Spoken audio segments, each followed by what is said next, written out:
A senior surgeon throws a quiet new nurse out of the OR, then everything changes.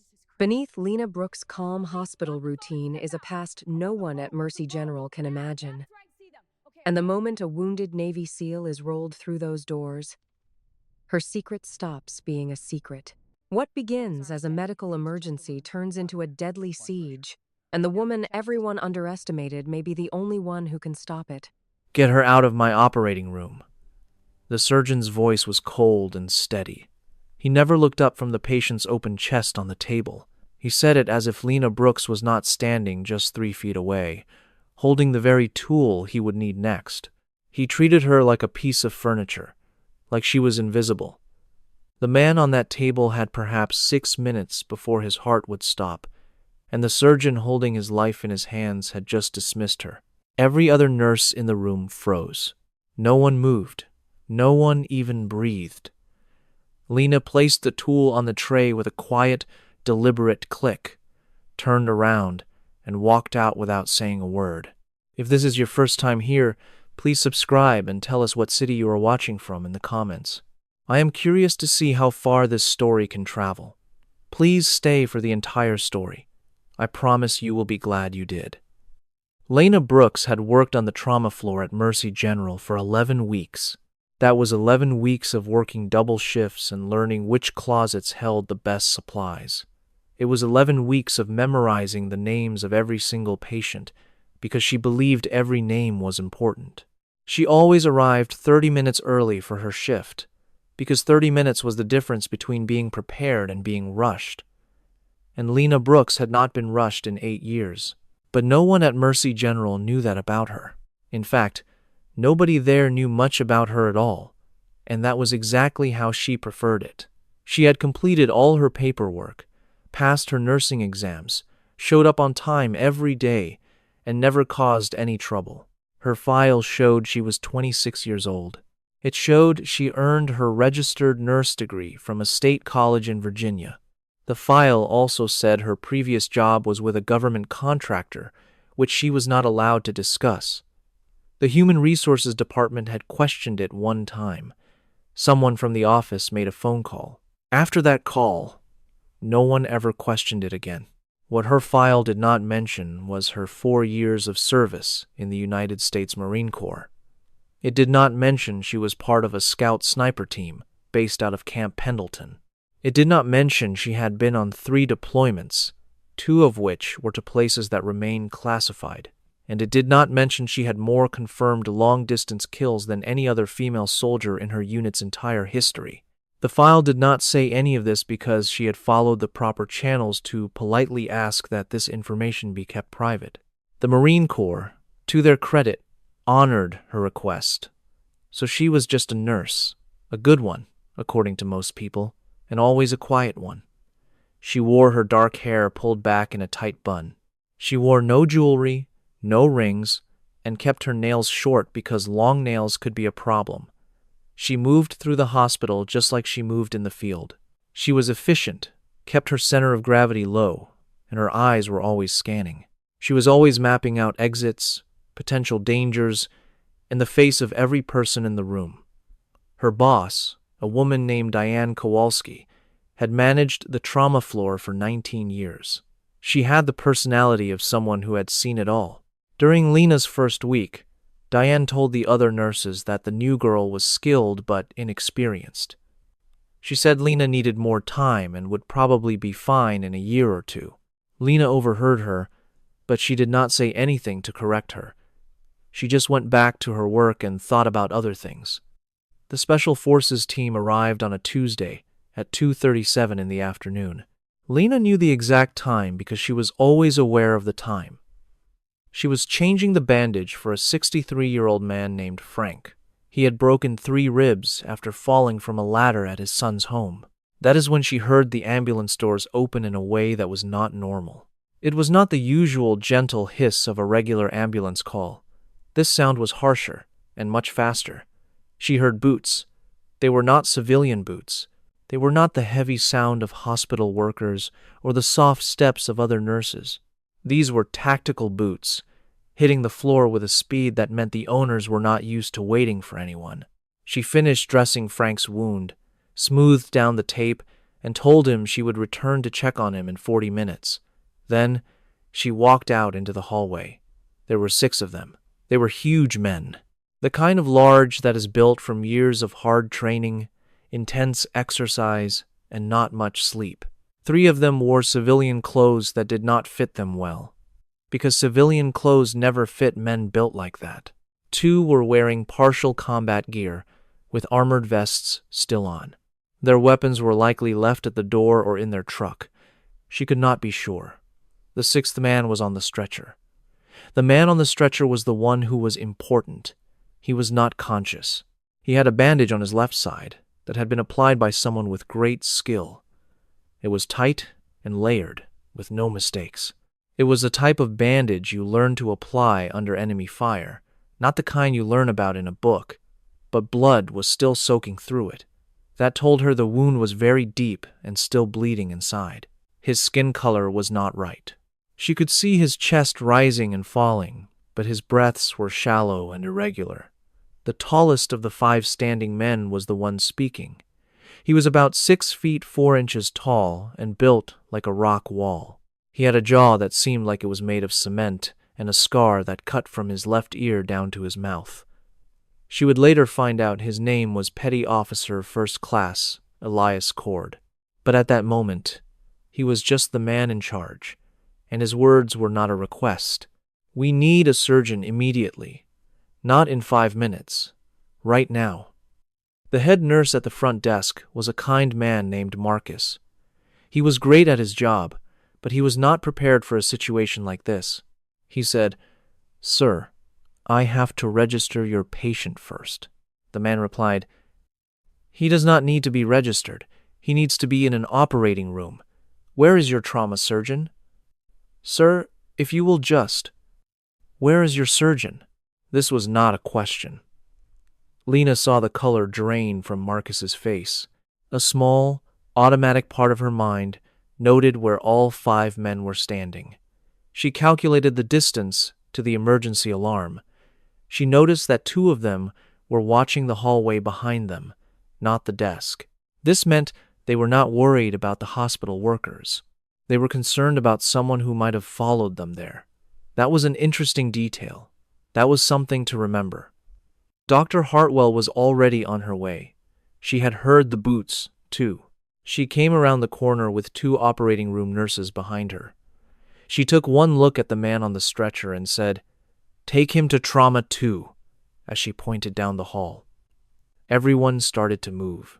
The Special Forces team moved with them. They surrounded the stretcher on 3 sides, as if they were still in a protective formation, which they basically were. Lena followed them, but not in an obvious way. She walked at a normal pace, grabbed a chart from the nurse's station, as if she had a reason to be going that way, and she slipped into Trauma 2 right behind them. The room was suddenly very crowded. Dr. Hartwell began shouting out instructions. The operating room nurses rushed to follow her orders. 2 of the Special Forces men stood guard at the door without anyone telling them to. It was either a habit or a direct command, she was not sure. The other 2 came into the room and immediately got in everyone's way, which was going to cause a problem. Lena moved to the right side of the stretcher. She started cutting away the field bandage before anyone asked her to. She had done this many times before, not in a hospital, but she had done it. The wound underneath was a bullet hole that went straight through his left side. It missed his spine, but probably hit a kidney. Based on the bleeding, it definitely hit something else, too. She grabbed the intravenous kit before Dr. Hartwell even asked for it. Hartwell took it from her without looking to see who it was. Then she glanced up, saw Lena, and turned her attention back to the patient without a word. That was the correct decision. Lena respected that. Then Elias Cord put his hand on her shoulder, and it was not a gentle touch. His hand was heavy, like a bag of sand. She felt its weight, and her entire body became incredibly still. It was the kind of stillness that came from her combat training, when a voice in her head warned her to pay attention. "You are a floor nurse," he said. "This is a surgical matter. Get out." She did not look at him. His blood pressure is falling. He needs a second intravenous line, and your team needs to leave this room so Dr. Hartwell has space to work." "I was not asking you," he said. "I know," she replied. He stared at her. She kept her focus on the patient. Dr. Hartwell's voice cut through the tension. "Somebody get me a better light, and someone find out this man's blood type. If we do not have it, I need to know right now." Without looking away from the patient, Lena said, "He is B positive. It is tattooed on his right forearm." She had noticed it when she cut his sleeve away. There was a moment of complete silence. Dr. Hartwell said, "Good. Get his blood typed and cross-matched just in case." Then, in a lower voice that everyone in the room could still hear perfectly, she said, "Elias, get your men out of my trauma room. All of them." Elias was clearly not happy about that. She could tell from the short hesitation before he answered, "We do not leave him. You are not leaving him. You are standing in the hallway where you will not get in the way of my team as they try to save his life. There is a big difference. Now move." There was another pause. Lena could feel his eyes on her. She did not turn to look at him. He moved. The door shut behind them. She heard Dr. Hartwell let out a breath and then immediately switch back into surgeon mode. Her voice was flat and focused, calling for medical readings and equipment. Lena matched her pace perfectly. She had always been skilled at understanding other people's rhythms.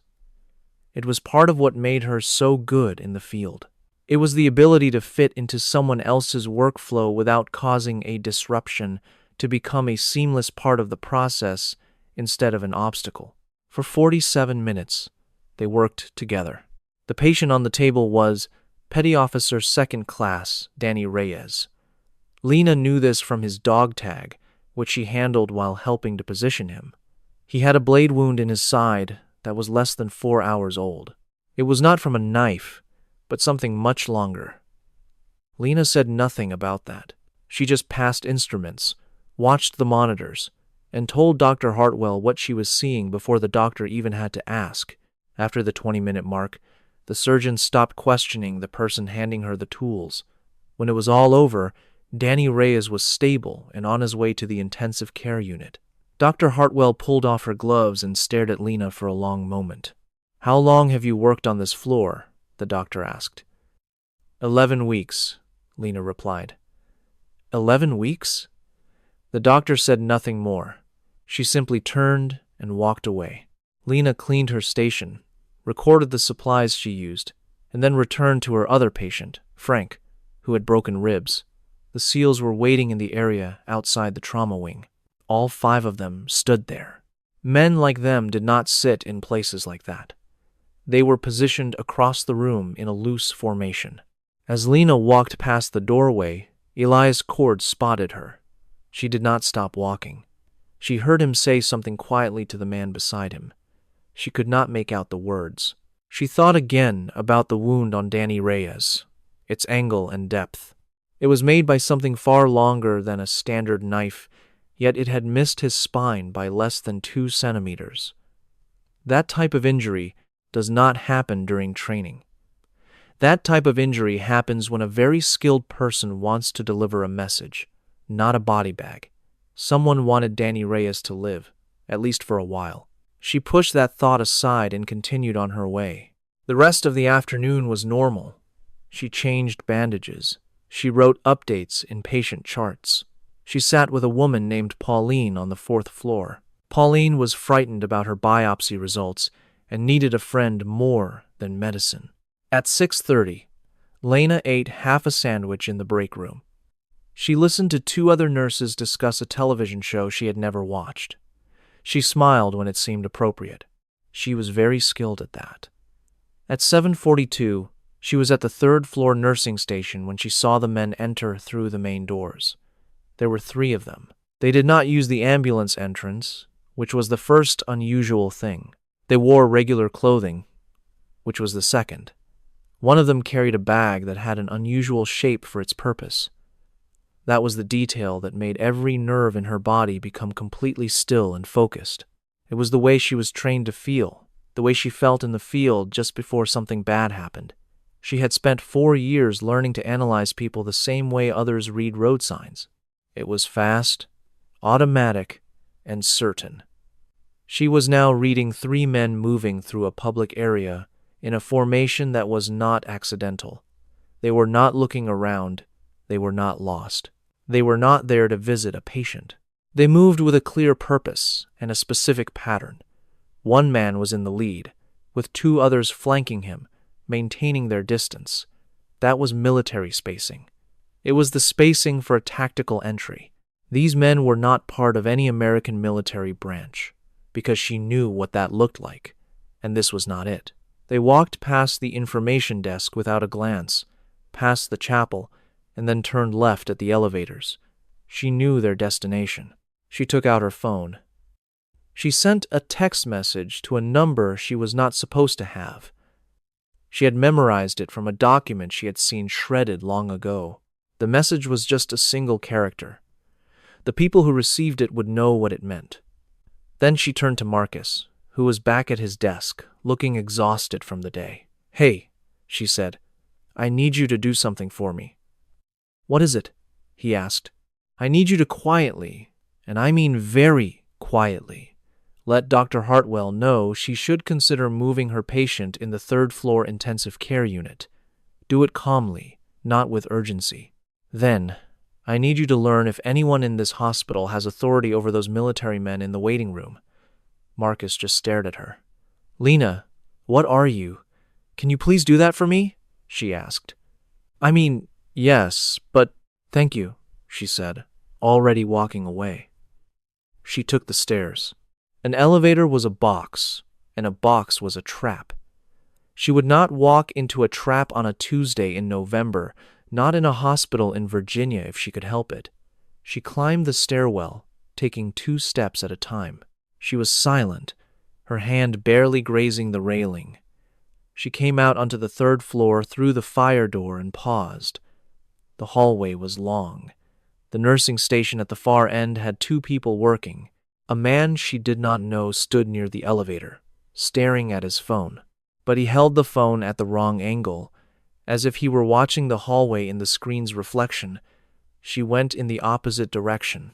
She took the long way around the floor, using a side corridor near radiology. She approached the intensive care unit wing from the east. As she came through the 2nd set of doors, she ran right into Elias Cord. He stood with his arms crossed, leaning against the wall outside of Danny's room. He looked at her like she was a puzzle he had not yet figured out. "Floor nurse," he said. "Petty officer," she replied. His eyes sharpened. "I did not tell you my rank." "No," she said calmly. "You did not." He uncrossed his arms, moving very slowly. "What are you doing on this floor?" he asked. "My job," she replied. She kept her voice steady, her hands in sight, and her body language relaxed. "And right now, my job is to tell you that 3 men entered the hospital about 6 minutes ago. They are moving in a formation that does not match any normal civilian activity I can think of. One of them was carrying a bag. The bag was heavy on its left side. The change in him was immediate. His whole body shifted. It was not a big or dramatic movement, but she could feel it like a change in the air temperature. Everything about him became tight and focused. His voice became flat and professional. "Where are they?" he asked. "They turned left at the elevators on the ground floor. I did not see which floor they went to. The man near your elevator on this floor has been there since I came up the stairs. He is watching the hallway." Elias looked at her for a long second. The look was not friendly. It was the look of a man making rapid calculations. "You need to return to your floor," he told her. "You have 4 men, and your perimeter is not secure," she stated. "How much is Danny Reyes worth to the people who stabbed him?" He became very still. "How do you know about the blade?" he asked. "The wound pattern. The entry angle was 40 degrees, with a lateral depth that suggests a blade between 18 and 24 inches long. The path of the blade avoided the spine by a margin too thin to be an accident. That is not an injury from a fight. That is an injury meant to send a message. She paused. Now, are you going to continue asking me questions, or are you going to secure this floor? For 3 complete seconds, Elias Cord was silent. She counted each one. Then, he reached for the radio on his belt. His voice was very quiet and very certain. Ghost Hawk, PIP code lock. 3rd floor is compromised. We have 3 unknown individuals in the building, and a possible 4th at the elevator. Reyes is not to be moved without my direct command. Please confirm. 3 voices replied, one after another. Confirmed. Confirmed. Confirmed. He looked at her. Who are you? He asked. Not, what are you? Or why do you know these things? He was already beyond those questions. He had moved on to a different, more difficult question. It was the kind of question you only ask when you realize the person in front of you is something you did not expect. She looked back at him, her gaze unwavering. Right now, I am the nurse who knows this floor better than you do. The supply closet at the end of the East Hall has a window that looks down on the parking garage. The service stairwell on the north side can be accessed with a staff key card, and it bypasses the main elevators completely. The room 2 doors down from Danny's is empty. It has been since this morning, and the man watching your elevator is now walking in our direction. Elias turned his head. She was already gone. She was inside the empty room before the man even reached them. She pressed her back flat against the wall, just inside the doorway. She left the door open about 3 inches. It was the perfect width to see the hallway without being seen from it. It was an old habit, and a good one. She heard Elias speak in a casual voice, like a man asking for directions. Can I help you? The other man's voice had an accent. She thought it was Eastern European, maybe Ukrainian, or possibly Russian. It was hard to tell from just 2 words. He said, "Looking for the restroom." "Down the hall to the left," Elias replied. She heard footsteps pass the door. Through the small gap, she watched him. The man was in his 50s and heavily built. He walked with a slight lean to his right side, which could be an old injury. His right hand was down at his side with his fingers loose. But that was a special kind of tension. It was the careful relaxation of a hand being kept away from a weapon. The man turned left at the junction, but that was the wrong way to the restroom. She knew, because she had memorized the entire floor plan during her first week. As she stepped back into the hall, she saw Elias already watching the man disappear. Without even looking at her, he whispered, "East corridor. There is a utility stairwell 50 feet down on the left. He is looking for a good spot. Can you get there before him?" But she was already moving. The service corridor was narrow, lit by buzzing fluorescent lights. She moved silently along the wall, her breathing perfectly controlled, tapping into a version of herself she thought she had left behind 4 years ago. On that gray morning, she walked away from Camp Pendleton for good. But she had not left it behind. She had only stored it away, in a place she tried not to visit. She reached the stairwell door a full 8 seconds before the heavy footsteps of the man echoed down the hall. She slipped through the door, climbed 4 steps, and looked back down through the reinforced glass. He entered the corridor, moving much faster now. He reached into his jacket and pulled something out. It was not a phone. It was not a wallet. It was small and black, and he held it with the familiarity of someone who had done so 10,000 times before. She had maybe 4 seconds, 5 at most. She pushed the stairwell door open, stepped out behind him, and spoke in a perfectly calm, conversational voice. "Excuse me, sir, you are not supposed to be in this area." He spun around, trying to hide the gun behind his leg. He was weighing his options, trying to figure out if she was a threat or just an inconvenience. She already knew exactly what he was. The moment he raised the weapon, she was no longer there. She moved inside his arm, and her right hand came up. She did 4 things in a row, a sequence that took less than 2 seconds. It was too fast, too precise. too clean for someone who was only a nurse. He crumpled to the floor. She caught the gun before it could make a sound. Standing over him, she took a deep breath, and then another, feeling that unique silence that always followed. Down the hallway, Elias Cord stood frozen at the entrance. He just stared at her. Behind him, two of his men appeared out of thin air, the way highly trained operators do. They instantly understood the situation. For a moment, no one spoke. Then one of them, a shorter man called Ghost, looked from the body on the floor to Lena.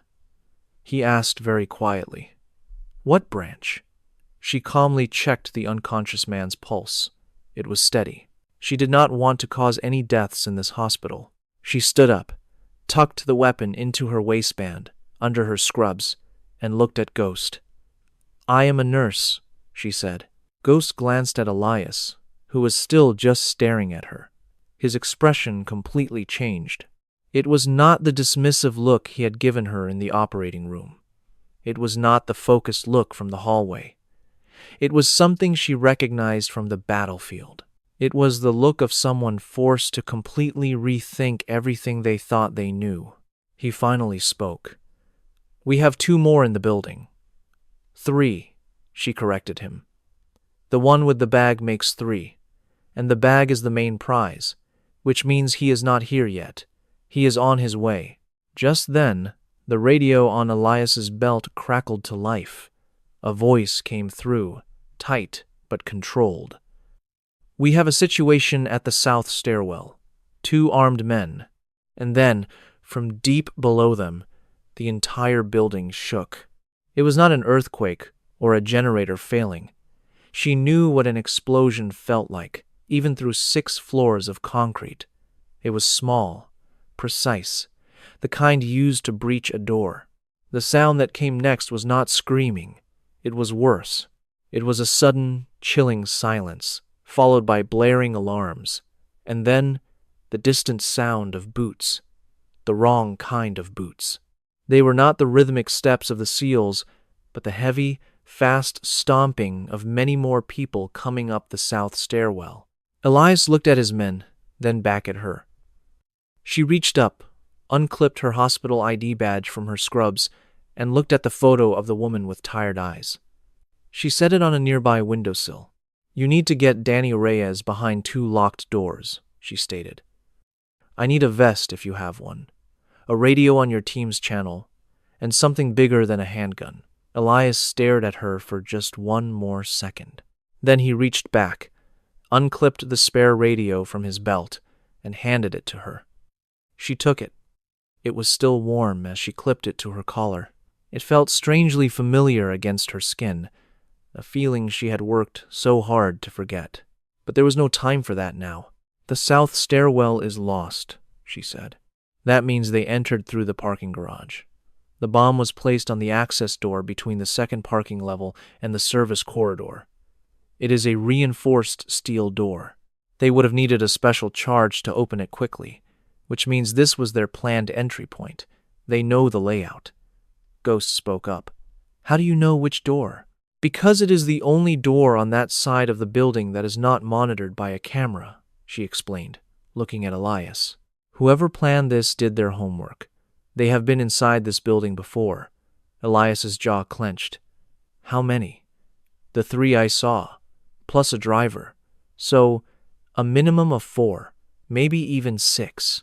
The man with the bag is the final piece of the puzzle. If he is not inside yet, he is either waiting for a signal or he is the one who set off the explosion." She paused. "The bag is the most important thing." "I meant what I said. Whatever is in it changes everything." "Why?" Elias asked. "Because the other 3 were not carrying anything. They are just a distraction. He is the real goal." Another SEAL, a broad-shouldered man with a scar on his hand, spoke up. "Elias, we need to move Reyes." "She already told you where to take him," Lena said. 2 locked doors. The intensive care unit has a secondary room. It has a key card lock and a solid door. Put him in there. Station 2 of your men at the door and lock it from the inside. No one gets in or out unless I hear your voice on the radio." The man with the scar looked at Elias, and Elias looked at Lena. She could see his mind working, his entire understanding of the situation falling apart and rebuilding itself into something new. He finally gave his orders. "Hawk, Pip, get Reyes to that room. Nobody touches the door." He looked at Ghost. "South stairwell. You are with me." Then he looked at Lena. "You take the north approach," she replied. "I need to know what is in that bag." "So do I," he said. "Then let us find the man carrying it before your team does. And we do it without making a sound. Because if he feels trapped in a building full of patients—" "I know," Elias cut in. "Do you?" she challenged. "Because the way your men operate will back him into a corner. And a cornered man with that bag will make a choice that nobody can take back." Elias was silent for 2 long seconds. All she could hear were the distant alarms and the faint sounds of chaos from the floors below. "You are saying we should not frighten him?" Elias asked. "I am saying let me find him first." "And then what?" he asked after another second. "Then I will report his location, and you can handle him however you want, but let me find him first." Ghost made a sound that was almost a laugh, the sound of someone forced to accept a new reality. She had heard that sound before. Elias finally agreed. "Radio check every 3 minutes. If you miss one, I am coming to find you." "Understood." She headed north. The north corridor was much quieter. The alarms were muffled here. The lights were still on, which meant the explosion downstairs had been small and contained. It told her she was dealing with professionals. Professionals always use the minimum amount of force necessary. A small charge to open the door, just enough people to secure the area, and as little noise as possible until the time was right. She moved past a linen closet and a consultation room. She glanced into the nurse's alcove as she passed. It was empty except for a supply cart with 2 drawers left open. Someone had been there recently and left in a rush. She stopped and walked back. The cart had 2 open drawers. The bottom drawer, where the emergency trauma kits were kept, was completely empty. She stood perfectly still, wondering why someone who was not a nurse would need a trauma kit. The answer was obvious. Someone was hurt.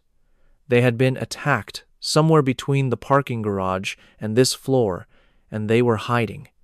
She scanned the floor. Nothing. The hallway's white tiles were polished and clean. But then she knelt down, tilting her head to catch the light, and she saw it. A small, dark smear, about 6 inches long, near the wall. It was fresh. She stood up and moved quietly down the hall. The door to the north stairwell was 8 feet away. She reached it and stopped, pressing her back to the wall, just as she had been trained. She listened. On the other side, she could hear someone breathing. It was uneven, strained. Someone was fighting through pain. She watched the door handle.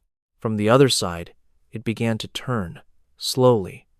She took 2 steps back to face the door head-on. She folded her hands in front of her, looking just like a nurse waiting patiently.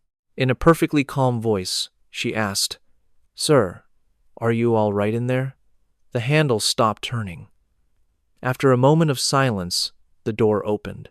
The man who stepped out was not at all what she had expected. She had to adjust her plan instantly, but that was fine. She was good at thinking on her feet. He was young, maybe in his mid-30s. His face looked like it was once open and friendly, but now it was clenched tight, hiding something that was costing him everything to keep inside. He was clutching the strap of a bag with both hands, holding it at his right side. His left hand was shaking. It was not from fear, but from blood loss. A trauma kit from a supply cart was clipped to his belt, still sealed. He could not treat his own wound while holding a bag with his other hand. He saw her and froze. She looked at him with the same calm gaze she gave all her patients, a look that said she could handle anything in this room. "You are hurt," she stated simply. He said nothing. "Your left side, it looks like it is below the ribs." She glanced at where his left arm was pressed tightly against his body. "You need to get that wound dressed," she told him, "or you will lose too much blood to finish what you came here to do." His eyes darted around, sizing her up, assessing the threat. He was looking for a radio, for a weapon. He spotted the radio on her collar. His expression hardened. "Who are you talking to?" he demanded. "My team," she answered. He scoffed. "You are a nurse. Nurses do not have teams," she replied coolly. "This one does." She took a slow step toward him, keeping her hands where he could see them. Her voice was steady. "I am not going to hurt you. I need you to understand that, whatever your mission is, there are 63 patients on this floor. There are another 42 below us. They are not part of this. So, let me look at that wound," she urged. He shook his head. "I am not here for the patients." "I know," she said. "You are here because of Danny Reyes." For just a second, the tight control on his face shattered. It was the look of someone who had carried a terrible burden for too long and suddenly met someone who already knew the secret. She had seen that look before. It told her she was right. The wound was a message, not a kill shot. And it meant this man knew Danny Reyes, not as a target, but as something more. "What is in the bag?" she asked. He stared at her for a long moment. "Proof," he finally said. She waited, letting him continue. "Is it proof of who ordered the attack?" she prompted. He shook his head. "It is proof of why. It is proof that goes all the way to a name that no one will believe without this documentation." He pressed his left arm harder against his side, and she saw the color drain from his face for a second. "The people who sent those men are not trying to kill me. They are trying to get the bag. The bag proves what they did. It proves what they ordered." His voice grew strained as the blood loss took its toll. "There is a difference. The knife was punishment. The cover-up is the real crime." At her collar, the radio crackled. Elias's voice came through, low and steady. "North Team, check in." She looked at the man, who was now staring at her radio. Keeping her eyes locked on his, she raised a hand to the device. "North is clear," she said into it. "I am with a wounded civilian who needs medical attention. He came in through the north stairwell." She paused. "He is not a threat. Hold your approach." The response came back in 3 seconds. Confirmed. "We are holding. You have 2 minutes." She reached her hand out toward the man.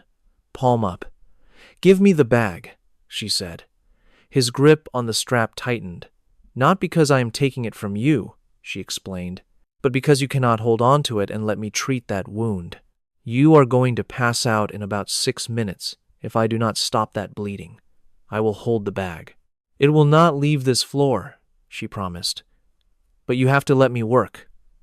He looked at her hand, then back at her face. She stayed perfectly still, knowing that any sudden movement could be seen as a threat. He finally held the bag out. She took it. It was much heavier than she expected. She placed it on the floor by her foot and knelt in front of him, guiding him to sit against the wall. She took the trauma kit from his belt, broke the seal, and got to work on the wound. It was a deep cut, 5 inches long and clean. It had not hit an artery, but it was getting dangerously close. She worked quickly, her movements precise and efficient. Through gritted teeth, he asked, "How do I know you are not going to give that bag to them?" "You do not," she said honestly, "but I have a good idea of what is in it. I know who it protects, and I know Danny Reyes nearly died for it. So, you can either trust that I understand what this is worth, or you do not. Either way, I am going to stop this bleeding, because that is what I do." He let out a sound that was almost a laugh. "You are not just a nurse." "I am exactly a nurse," she replied. "I am just other things too." She finished applying the pressure dressing. He was pale, but his breathing was more stable. She stood, picked up the bag, and offered him a hand to help him up. He took it. They rounded the corner and saw Elias waiting for them, with Ghost at his side. The expression on Elias's face when he saw her with the bag, helping the man she had found, was something she would analyze later. It was not anger or confusion. It was the look of a man whose solid beliefs about people were being completely shattered, and he did not understand how it was happening. Ghost's eyes went straight to the bag. "Is that it?" he asked. "Yes," she said. "We need a secure location, and we need someone with the right authority to take this. I am not handing it to anyone in this building who is not cleared for these documents." She looked directly at Elias. "That means you need to make a call right now," she said. "I am already making it," he replied, holding up his phone. The man she had treated, he still had not given his name, leaned against the wall. "The other three," he asked, "where are they?" "Two are contained in the south stairwell," Ghost answered. "The third is the one she took down." The man nodded slowly. "There is a fourth man. He is not inside. He is outside in a vehicle, and he has a remote." Elias looked up from his phone. "A remote for what?" Before the man could answer, she spoke. The device on parking level P2 was a door charge, but if there is a remote outside, that was not the main event. "There is a secondary, larger device," the man confirmed.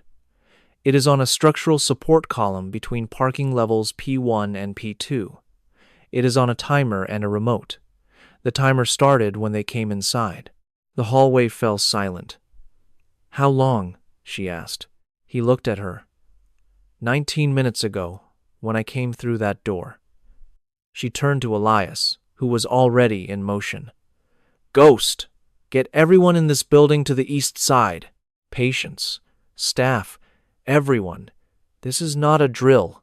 Move them now." He was walking fast while talking into his phone, his voice dropping to a low, precise tone. She recognized the voice of a man who takes control of a crisis. "I need explosive ordnance disposal on the parking structure right now.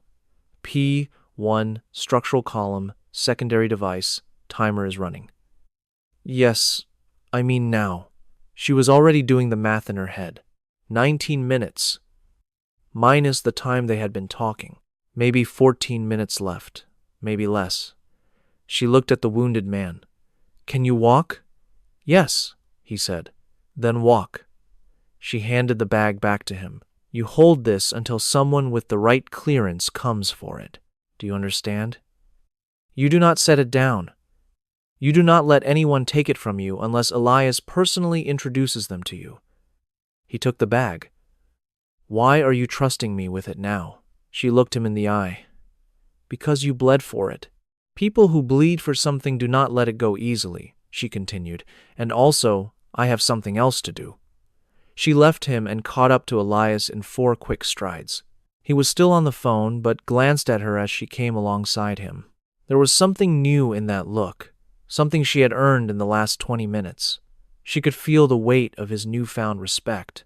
She spoke quietly. "The driver in the vehicle outside has the remote. Explosive ordnance disposal will sweep the area," he said. "They are 12 minutes away at best," she countered.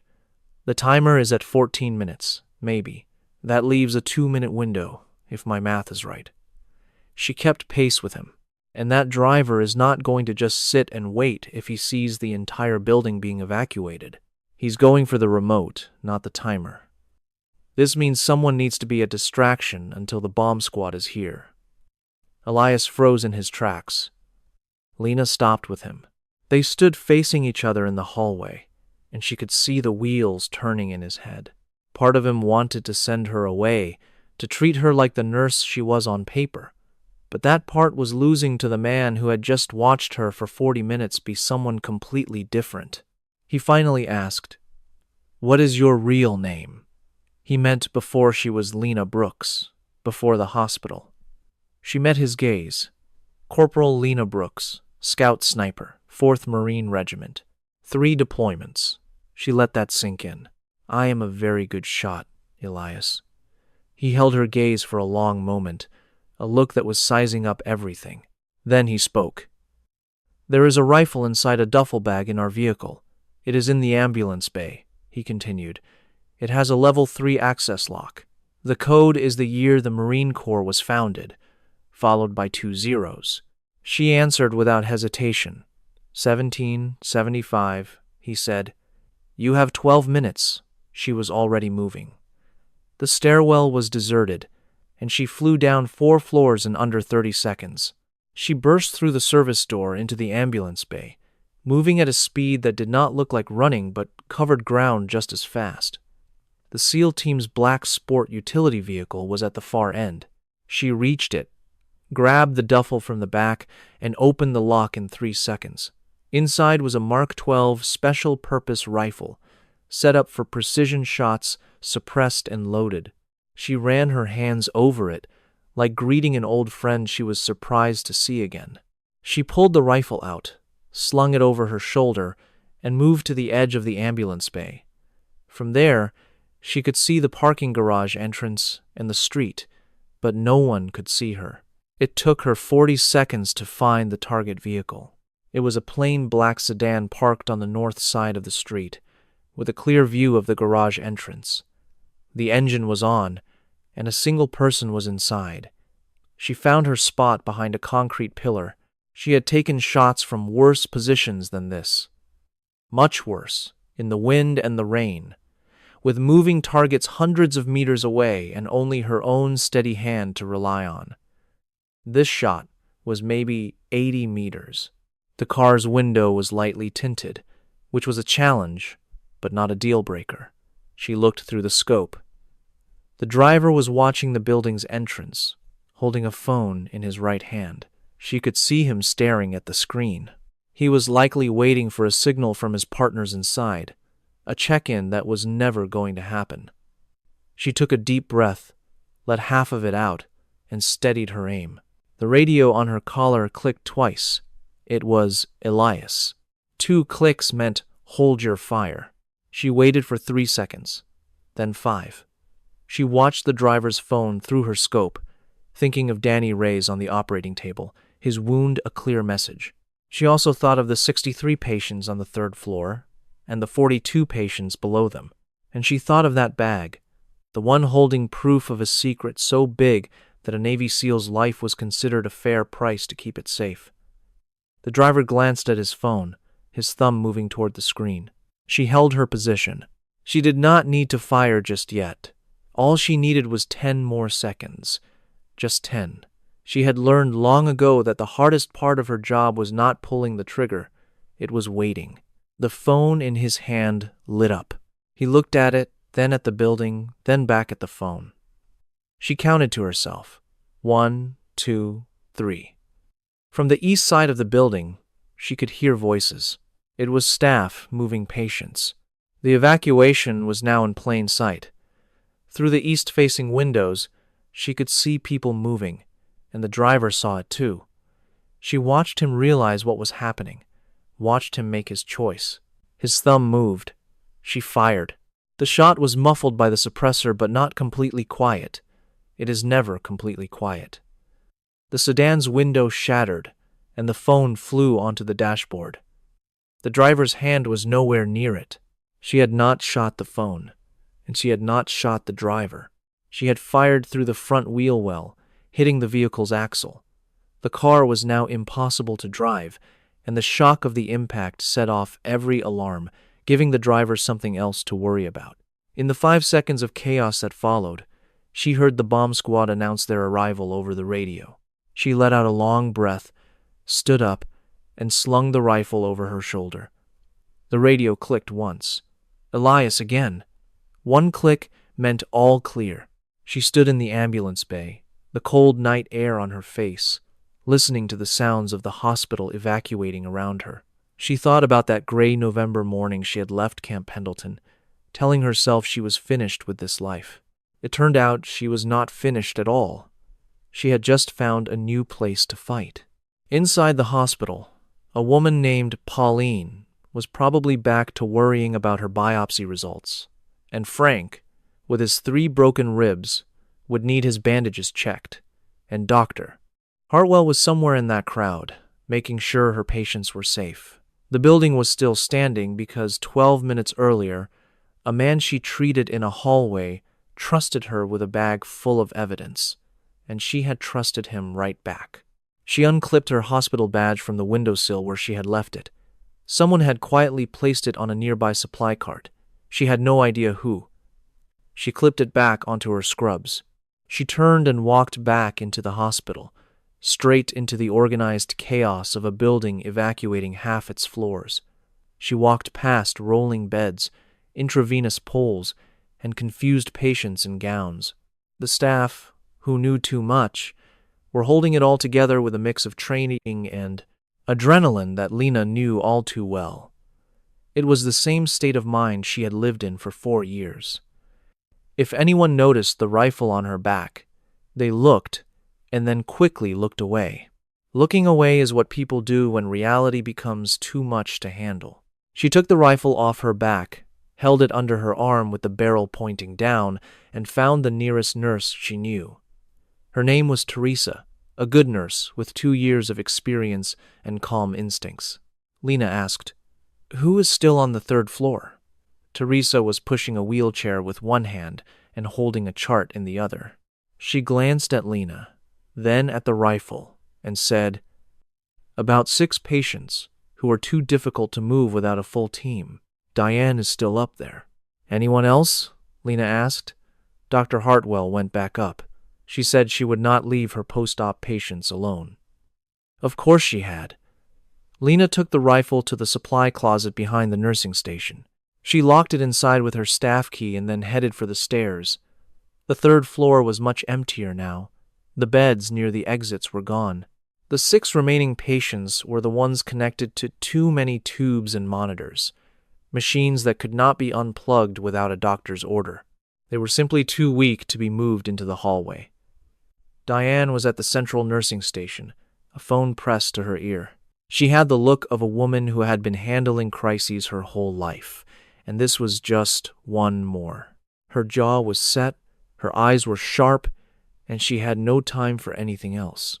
She spotted Lena and said into the phone, "One moment." She turned to Lena. "Where have you been?" "Working," Lena simply said. Diane just stared at her for a second. It was the look of a supervisor with 19 years of experience who was watching a nurse she thought was capable but new. But now, that nurse stood before her with dried blood on her arm and a calmness that looked less like a personality and more like training. Diane turned back to the phone. "We need a full trauma team on 3 for transport.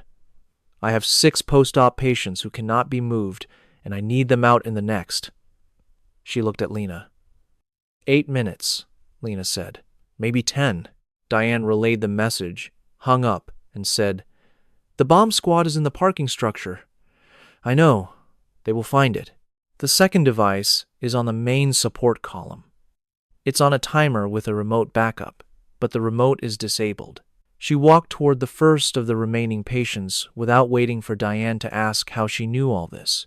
The patient was a 71-year-old man named Warren. He had been admitted 3 days ago for a heart problem. He was wide awake and looking at Lena with the sharp awareness of someone who has lived long enough to know when things are bad. "Are we in trouble?" he asked. "We are being careful," Lena replied. "There is a big difference." "Yes," he said, "we are being careful." She checked his tubes and his monitor and began figuring out how to move him with a portable unit. Behind her, Dr. Hartwell came rushing through the fire door, already pulling on gloves. She went straight to a patient's room at the end of the hall without a word, just like Hartwell. That was Dr. Hartwell, always moving with surgical precision and purpose. As Lena adjusted Warren's intravenous pole, Elias Kaur entered through the same fire door. He carried himself differently than when he had first arrived that afternoon. Back then, he was an imposing, dismissive man who acted like he owned any room he entered. He was still imposing, but the dismissiveness was gone. It was replaced with a look of weariness and respect, the discomfort of a man who had been wrong about something that truly mattered. He walked straight to Lena, not to Diane or Hartwell. He said to her, "The bomb squad has eyes on the device. It is more complicated than we first believed. They require 11 minutes. We have roughly 7 minutes left on the clock. I know, she replied, looking at him. Can they disrupt the timer from a distance? Not this kind. It has a mechanical trigger with an electronic backup. They need to physically handle it. So, they just have to be quicker. They are trying to be quicker. She returned to Warren and finished adjusting his intravenous line. Warren observed Elias with the experienced gaze of someone who could spot a military man in any clothing. He asked softly, "Young man, will this hospital still be here in 10 minutes?" Elias met his gaze. For a moment, his professional mask fell, revealing something more human. He responded, "Sir, we will do absolutely everything in our power to ensure that it is." Warren considered this for a second. Then he nodded. "All right, I believe you." He looked from Lena back to Elias. Warren leaned back into his pillow. "In that case, I am not worried." Lena did not allow herself to show any reaction. She simply moved to the next patient. Ghost came in 2 minutes after Elias. The two men stood by the nursing station, speaking in low, urgent tones. She continued her work, checking on the remaining patients and deciding who to move first if an evacuation was needed. She overheard pieces of their conversation. She heard the name Vasek, the man she had treated earlier, who was now in a secure room on the second floor guarded by 2 soldiers. She also heard a phone number for someone who was likely being woken up in a distant time zone. Ghost mentioned something about 2 men in the south stairwell that she did not quite hear, but it sounded like a resolved issue. Then she heard Elias ask, "Where did she receive her training?" Ghost replied, "I already checked. Camp Pendleton, Scout Sniper, 4 years, 3 deployments. Her commanding officer said she was the best he had ever seen. He said she left the service by choice, and he never knew why." After a short pause, Elias said, "I think I understand why." His voice was soft, not his usual operational tone. She kept on working. With 6 minutes and 40 seconds left, the radio on Elias's belt crackled. A voice announced, "The device is clear. I repeat, the secondary device has been neutralized." The timer was stopped at 4 minutes and 11 seconds. Lena heard Diane let out a long breath behind her. She heard Dr. Hartwell mutter something that could have been a prayer or a curse. After a day like this, the line between them was very thin. But Lena kept working. Warren still needed his intravenous line monitored. The woman in the next room would need her pain medicine in 40 minutes. And the post-operative patient in the corner had a slight fever that had been ignored while everyone was busy trying to stay alive. Those duties did not disappear just because the immediate danger was over. That was the thing people never grasped about the world she had left behind. A crisis never leaves a clean slate. It only creates more work. Elias approached her. She was looking at a patient's chart and did not look up. She held the chart between them like a small barrier, fully aware of her own action, a fact she did not have time to analyze. He said, "You can stand down now. I am standing down. This is what standing down looks like for me." He was silent for a moment. She could feel his eyes on her.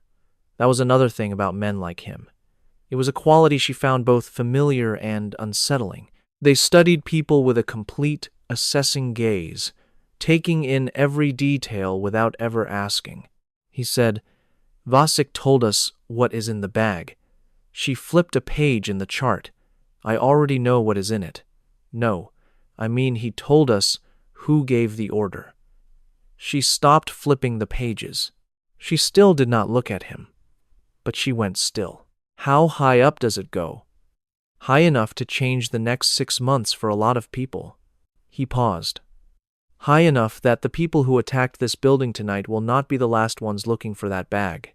Now, she finally looked up. He stood closer than she had thought. They were almost the same height. At 5 feet 9 inches, her height often surprised people when she stood next to large men like Elias. She carried herself as if her height was an expectation, not a gift. She asked, "Are you saying this is not finished?" "I'm saying that Vasek has to get that bag to the right people. and he needs to do it quickly. He will need protection, and my team will provide it. But he paused. She waited for him to continue. But the people who sent tonight's team will know they failed. They will know they failed here. And they will be very interested to learn who was in this building that was not supposed to be here. He looked at her directly.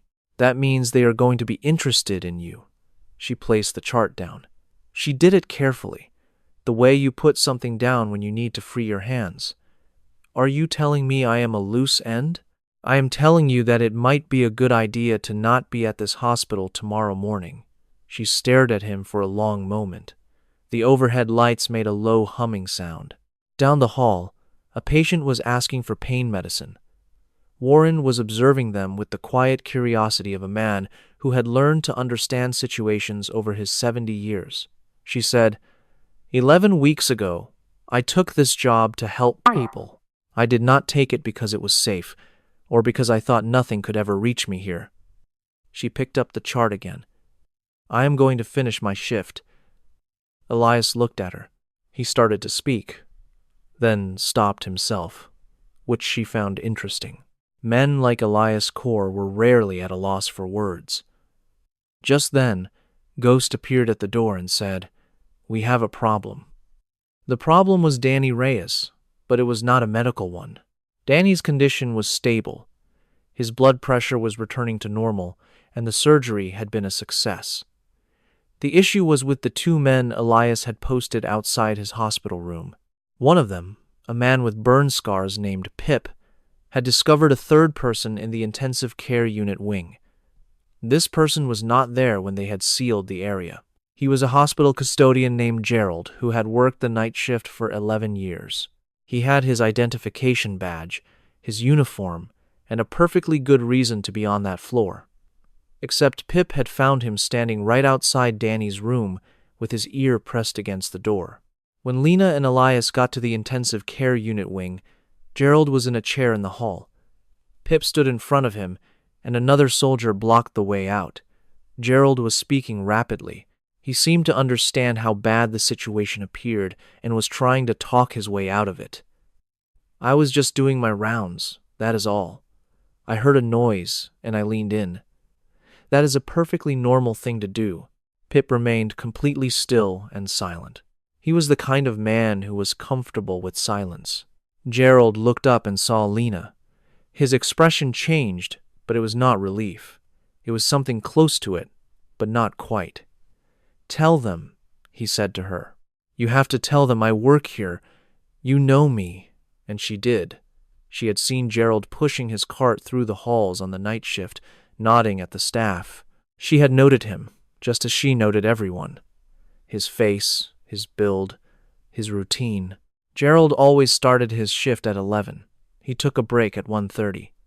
He was typically finished with the third floor by 3 o'clock. It was not 1:30 yet, and he was not on his normal floor rotation.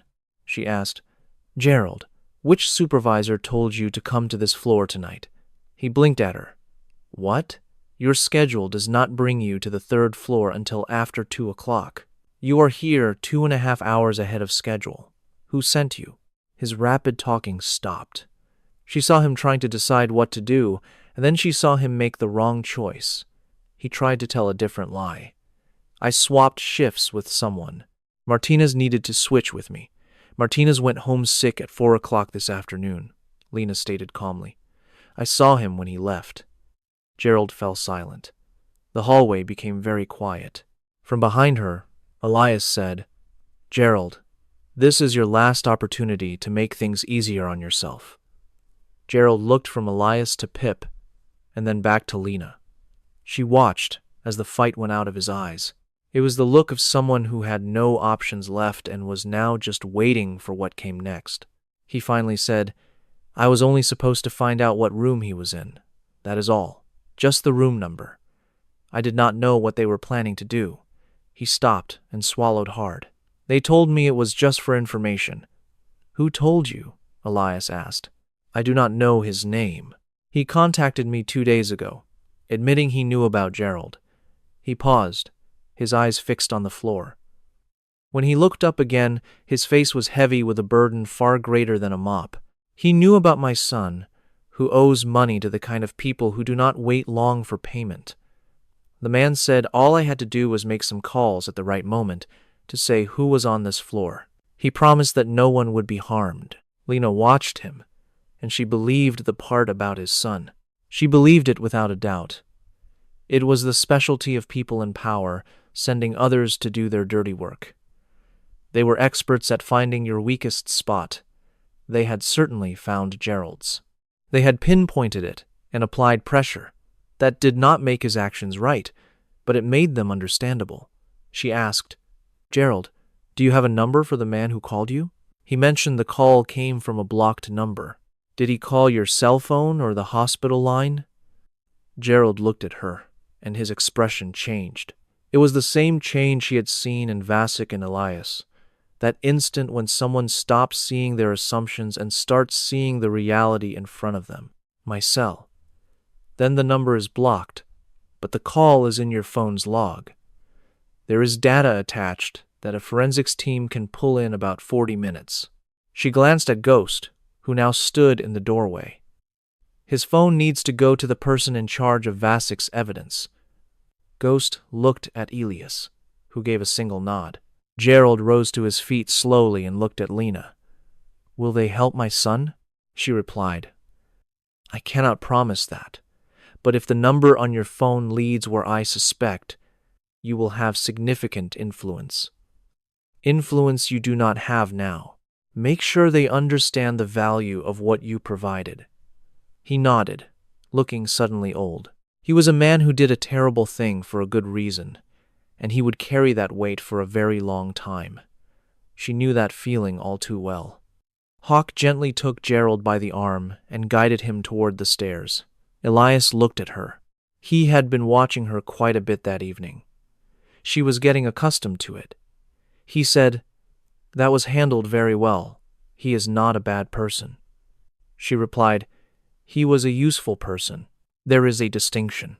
How did you know he would not lie about the number? Because he is not the type of person who can invent a believable lie under that kind of pressure. He told me the truth because the truth was all he had left." She took a breath. "Also, I watched his hands when I asked about the supervisor.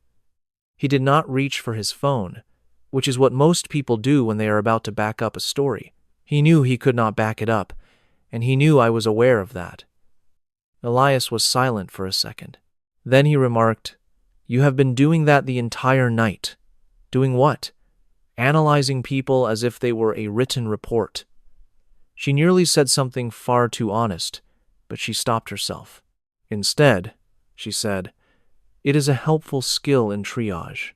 It is helpful in many situations." She looked at him. His tone was not casual, it was intentional.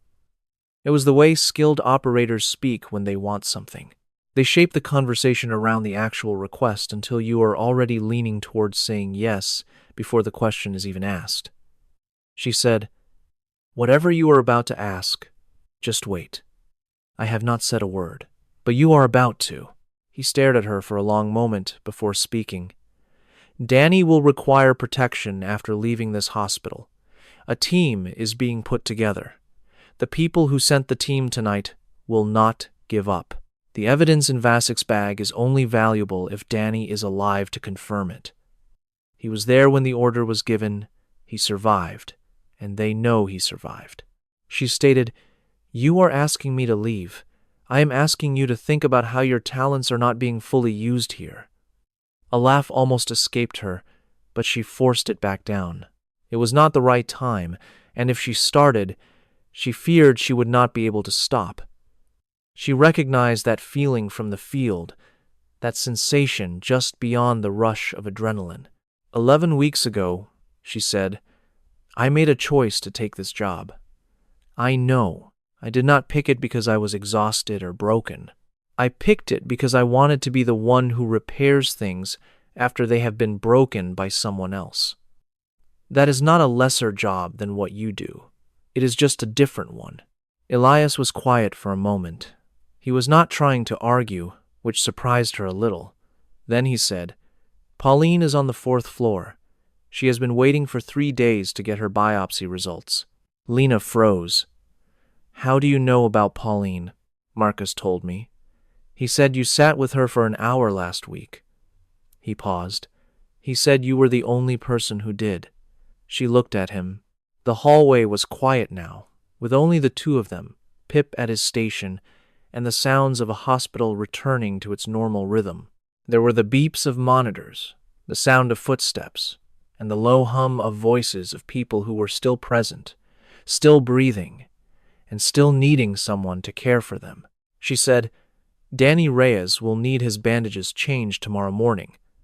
Elias agreed, and after that, he will need a detailed discharge plan with ongoing care. Whoever takes his case must understand his injuries and his treatment history. I am the most qualified person in this hospital to prepare that report. Yes. So, I will handle that, and then I will give you my decision. He nodded. He began to walk away, then paused and turned back. He said, For the record, what I said in the operating room when I told you to leave. He stopped, seeming to choose his next words carefully. I was mistaken. She looked at him. He was not a man who would say that easily. She could tell how difficult it was for him by the way he said it. There was no drama, no performance, just a simple statement of fact he had concluded based on the evidence. She said, You were just doing your job. I was being arrogant. Those two things are not always separate. The corner of his mouth twitched, not quite a smile, but maybe the beginning of one.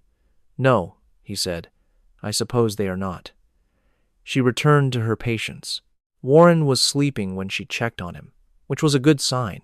His monitor was stable, his skin tone had improved, and his hands were resting peacefully on the blanket. His body had finally decided it was safe enough to rest. She stood at the end of his bed for a moment, watching him breathe, and felt a deep and simple satisfaction from it. She went to see Pauline next.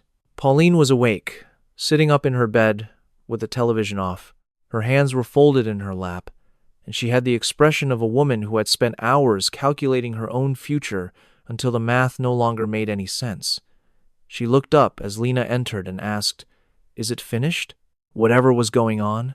It is finished, Lena confirmed. She pulled a chair close to the bed and sat, the first time she had done so in 4 hours. Pauline studied her for a moment. She was 61 years old, with a face that was once pretty but was now something more meaningful. It was a face that showed every year of her life, and she wore those years with pride. She said, You look like you have been through something. It has been a long shift. That is not what I am talking about. Pauline looked at her with the frankness of a woman who had long ago stopped using polite small talk. You look like someone who does this often, not the nursing part. The other thing, whatever you were doing out there. Lena looked down at her own clean hands. She had scrubbed them twice. I used to do it often. Tonight was a lesson that used to and finished are two different things. Pauline was silent for a second. Then she said, My daughter thinks I should have been a nurse. She says I am good at looking after people. She paused. I think I chose to be an accountant because I was scared of caring too much. Lena looked at her. And how is that going for you? A slight smile formed on Pauline's lips. Honestly, not so well. It seems you end up caring about things whether you intend to or not. Yes, Lena agreed. It seems so. They sat together in the quiet room. The monitor maintained its steady beat, and somewhere down the hall, the hospital was restoring its own order. Hospitals always did, absorbing every crisis and moving forward because that is what they were designed to do, and that is what the people in them were designed to do. Lena considered Elias's question, Vasik's bag, Danny Reyes' injury, and a gray morning at Camp Pendleton, and all the time that had passed between then and now. She thought about it all but did not find a clear answer. But she was still sitting there when Pauline's phone buzzed with a call from the lab. She was the one who stayed while Pauline saw the results, and she was the one who held Pauline's hand when the news was the kind that required someone to hold your hand. The news was good. Pauline's results were clear. There was no cancer. The mass was a harmless cyst that had been a silent worry in her left breast for months. Now it had a name, and that name was not cancer. Pauline began to cry with the kind of intense, full-body relief of a person who had been holding her breath since Thursday and could finally let it go. Lena held her hand through it all. She did not say that everything would be okay, because that is a promise no one can truly make, and Pauline was smart enough to recognize false hope. Instead, she just remained there with her. That was what the situation called for. She had learned long ago that sometimes the most helpful thing you can do is simply be present and refuse to walk away. She left Pauline's room just after midnight. Pauline had called her daughter, crying and then laughing at herself for it. She thanked Lena 3 times, and Lena accepted it each time. She knew that turning away gratitude was its own kind of rudeness. As she walked down the hall, the hospital settled into its nightly quiet. It was a special kind of silence, heavy with the presence of fragile people being cared for by staff running on too little sleep and too much coffee. They were all there because they believed that what they did mattered. It always mattered. The 3rd-floor nursing station looked normal again, but only on the surface. All the furniture was in its place. The monitors beeped their familiar rhythm, and the charts were neatly stacked. But something underneath it all had changed. It was like the feeling in a room after an earthquake, when nothing looks broken but everything feels different. Marcus was sitting at the desk. He glanced up as she approached, and his expression was new. It was a look she had never seen him give her in 11 weeks. It was not the way people look at someone who is capable but inexperienced. This look was older, quieter, and much harder to define. He simply said, "They need you downstairs." She asked, "Which one?" "The big one, the trauma center." So she went downstairs. Elias was waiting in the family consultation room, the most private place in the hospital besides a patient's room. Ghost and Pip were there, along with a man she called Hawk in her mind. There was a 5th person she did not recognize. It was a woman in regular clothes, with a government ID clipped to her jacket. She sat with a tense stillness, the kind you see in people who know a single wrong word can change everything forever. A bag sat on the table between them. Lena looked at the bag, then at the woman. Lena asked, "Who are you?" The woman replied, "My name is Carver. That is the only name you need right now. I was on a plane when I got the call, and I have been awake for 22 hours, so let us be direct." She opened a folder on the table. Corporal Lena Brooks, 4th Marine Regiment Scout Sniper. 3 deployments, 2 of them classified. 17 confirmed long-range kills, with many others not on the official record. You received an honorable discharge in November of last year. You started working as a registered nurse at Mercy General about 11 weeks ago. She looked up from the folder. Did I miss anything? Lena pulled out a chair and sat down at the table. No one had invited her to sit, but no one stopped her. You missed the part where I gave up my rifle on purpose. Carver did not flinch. I did not miss it. I noted it. Her voice was not mean, but it was very efficient. She sounded like someone who had learned that being kind and being efficient do not always go together. I want to understand why you think that is not relevant tonight. Tonight it is very relevant. The way you acted tonight does not match someone who is finished with that life. It matches someone who put down their rifle to pick up something else. She paused for a moment. I want to know what you chose. Lena looked at her, then glanced at Elias. He stood near the wall with his arms at his side, looking like a man who was told to be there but not to interfere. She looked at the bag on the table. She said, I chose not to be the person who ends things. I wanted to be the one who helps things continue. The world already has enough people who destroy. I did not think it had enough of the other kind. She paused. I still believe that. Carver was quiet for a second, writing in her folder. The papers in this bag, she said, will launch a federal investigation. It will involve at least 3 government agencies and possibly 2 foreign intelligence services. The man who ordered Petty Officer Reyes to be killed is named in these documents. He is currently a deputy director at an agency I will not name here. She paused again. By morning, he will know his plan failed. By tomorrow afternoon, he will know this bag exists. He will use every resource he has to stop it from ever being used. Lena said, he already tried to do that tonight. Tonight was a last-minute plan using people he had nearby. What comes next will not be thrown together like that. Carver stared at her. That is why I need to discuss what happens when you come back to work tomorrow. Lena knew what was coming. You are going to tell me not to. I am going to tell you that if you do, you need to understand the danger you are walking into. I already told Elias I am finishing my shift. Carver glanced at Elias, who remained silent. Then she looked back at Lena. There are procedures for this. We can move you to a safe place. No, Lena said firmly. Corporal, I am not a corporal anymore, she said, her voice steady. I am a nurse at Mercy General. My patient on the 4th floor just found out she does not have cancer and she needs a follow-up appointment. Warren, in room 12, needs his heart checked again at 6 in the morning. Danny Reyes needs his bandages changed at 7 and his discharge papers done by 9. She cleared her throat. And I am the best person in this hospital to do all of those things. So, whatever you need for this investigation, I will give it to you. But then, I am going back to work. The room fell completely silent. From his corner, Ghost made a strange sound, something between a cough and a laugh, but it ended up as neither. Carver watched her for a long, quiet moment. Finally, she said, All right.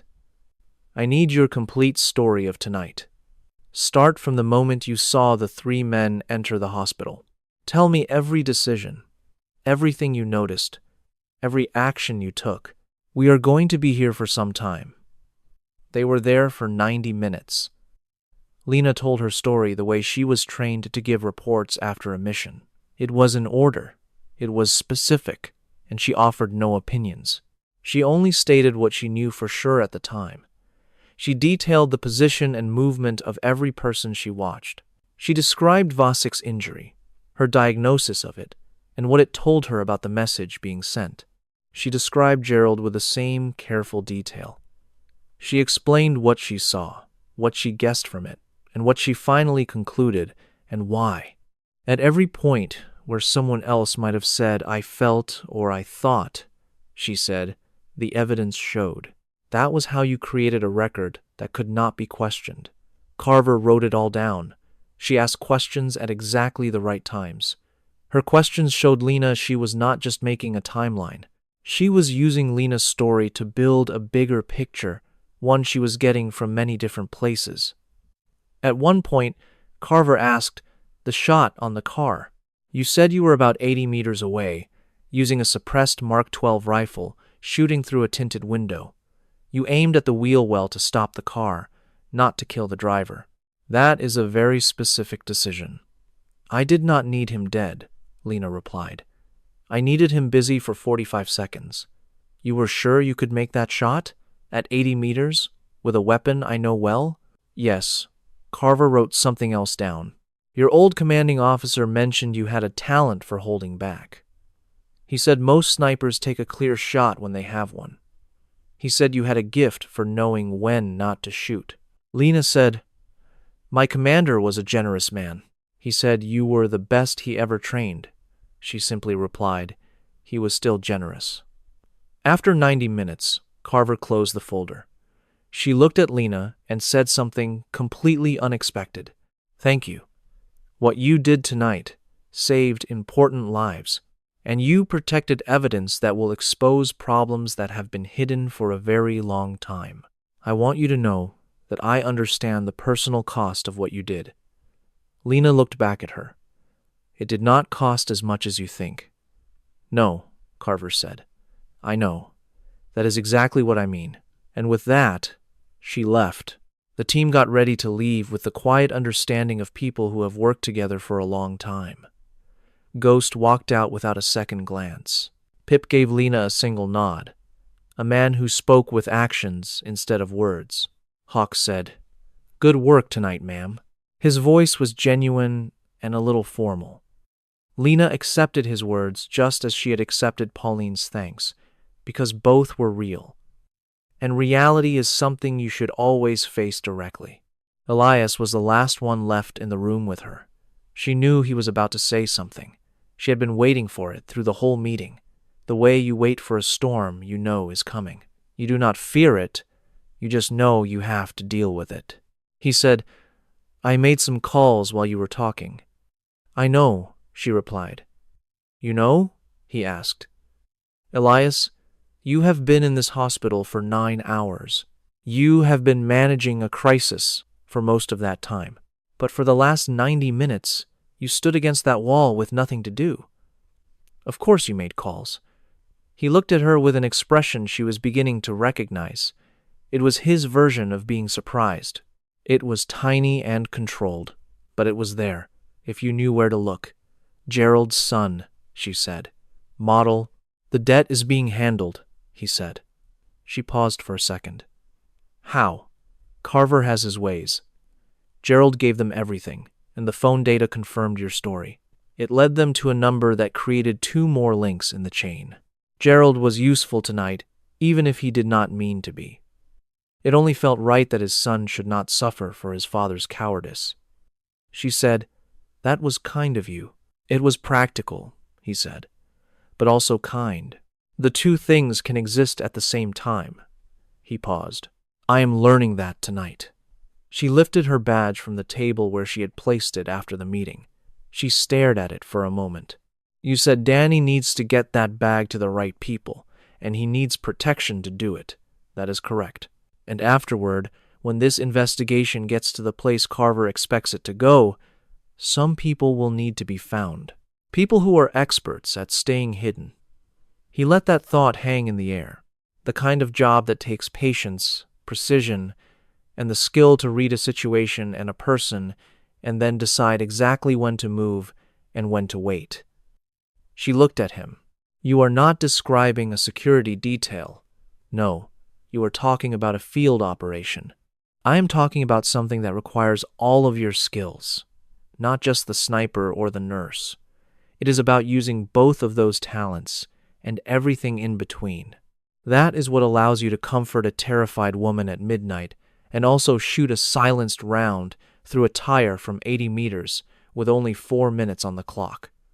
He looked straight at her. "That combination is rare, Lena." She flipped the badge over in her hands. It was such a small item. A picture, a name, a job title, and a barcode that opened certain doors. 11 weeks of her life, compressed into a small plastic rectangle. She said, "If I leave this hospital with you tonight, who does Warren's 6 o'clock heart check?" Elias replied, "Someone else will do it." And Pauline's follow-up, "Someone else will do it. And the 43 other patients on this floor have nurses and doctors who are great at their jobs and do not need me specifically," Elias said. "Someone else will do it." He waited. "The question is whether someone else is capable of what you can do." She met his gaze. "Someone else can almost always do most things. The real question is whether they do them with the same amount of care. And do they?" She considered that with honesty. "Sometimes," she said. "Sometimes they do it even better." She slipped the badge back into her pocket. She got to her feet. "I am going to check on Danny." He moved away from the door to let her pass, and she felt his presence behind her as she walked down the hall, noticing the space he gave her, which was more than he had given her 12 hours ago, when he placed his hand on her shoulder and told her to leave the operating room. The space between those 2 moments was not measured in feet. It was measured in everything that had occurred since then. Danny Reyes was conscious. She had not anticipated that. She entered the side room to see him sitting up against 2 pillows, his eyes open. The monitor beeped with a steady rhythm, proving he was alive. His face held the expression of a man who had missed the worst part and was now piecing together what happened from the few clues he had. He was younger than she had imagined, maybe in his early 30s. He was built to be effective, not huge. He had the solid, practical muscles of someone who had to move quickly in harsh environments and had trained his whole body for that purpose. His face had a particular look she recognized from other special operators. It was not exactly toughness, but a type of calm acceptance. He looked like someone who had witnessed the worst things people could do to one another, decided to continue on anyway, and had found a sort of peace with that choice. He looked at her as she walked in. He said, "Are you the nurse?" "Yes. Elias told me about you." He stopped, thinking about his next words. "He said you were something special." She checked his blood pressure and his IV lines without answering. He said, "The bag. Vasik's bag." "Is it?" "It is in good hands now," she said. "Carver has it." He let out a breath.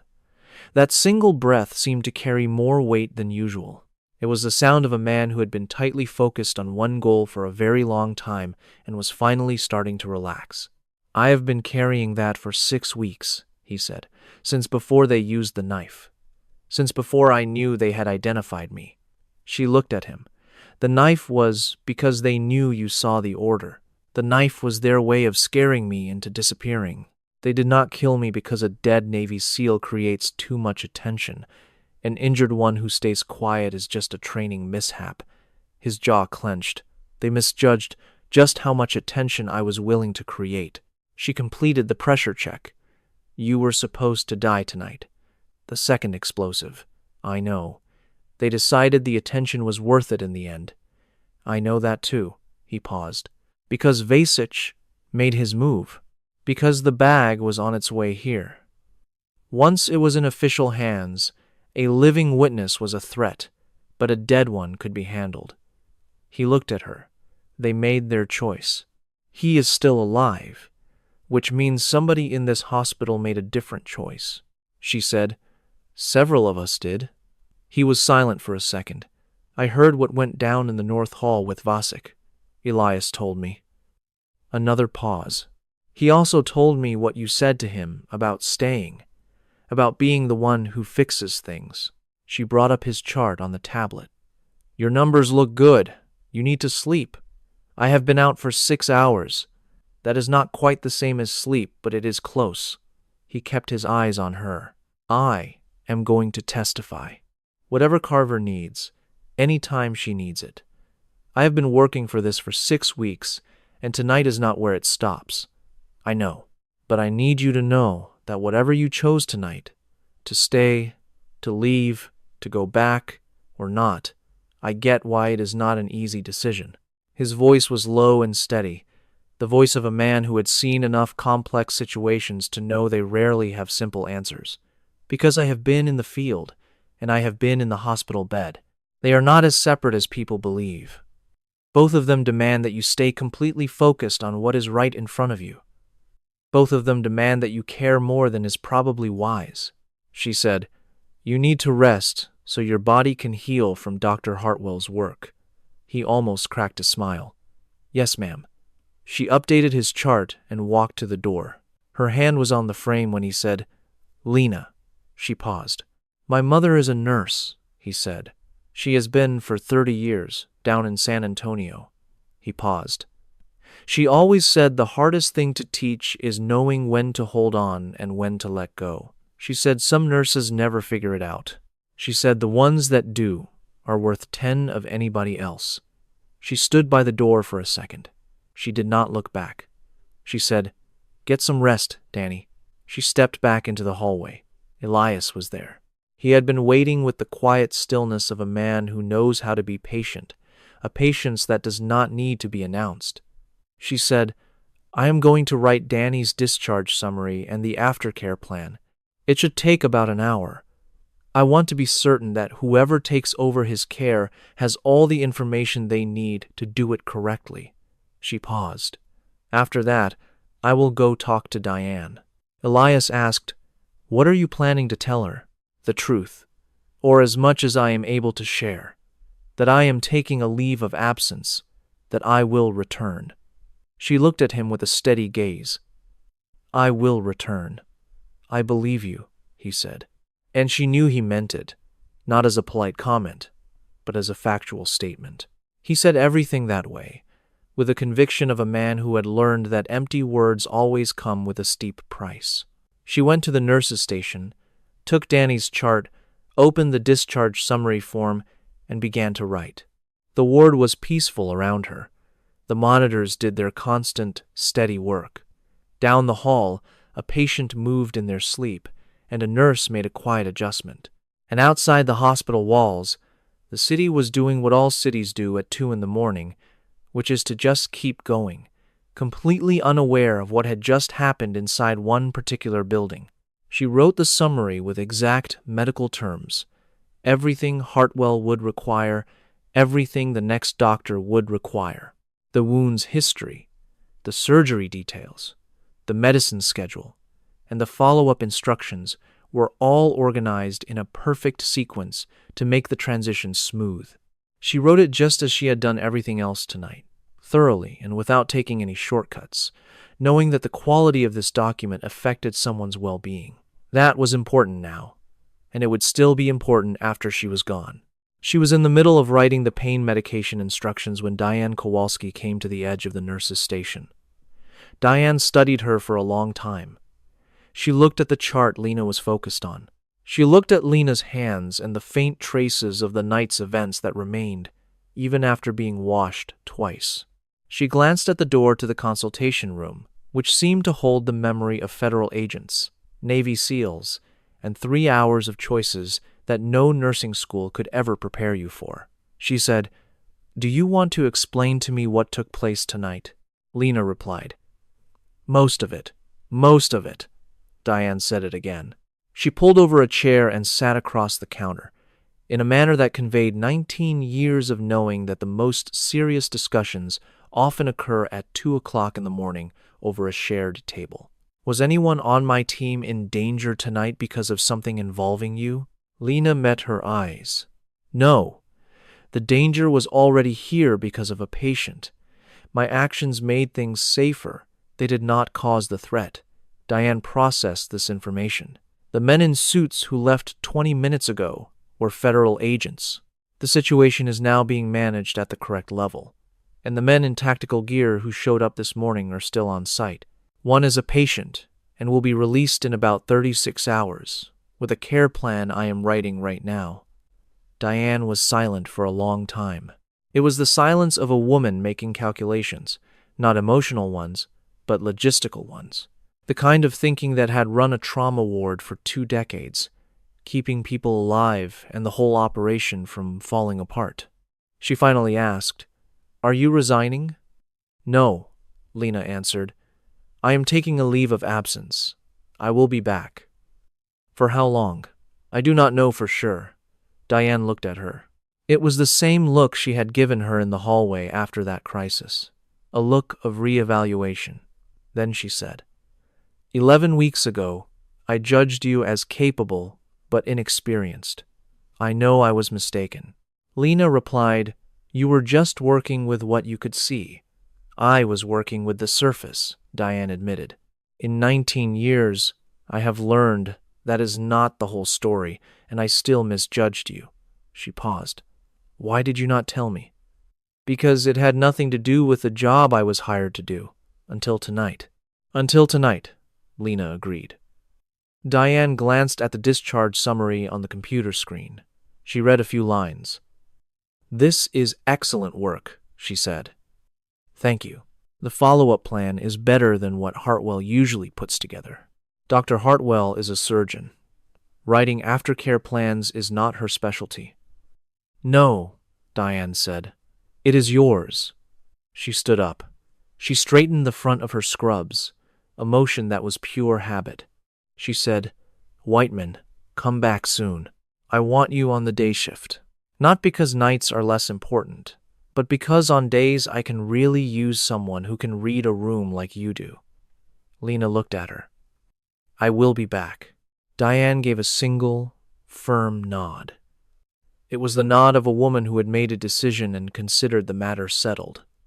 She walked back to her office. Lena finished the discharge summary at 3:47 in the morning. She printed it, signed it, and placed it in the patient's chart where the next doctor would see it right away.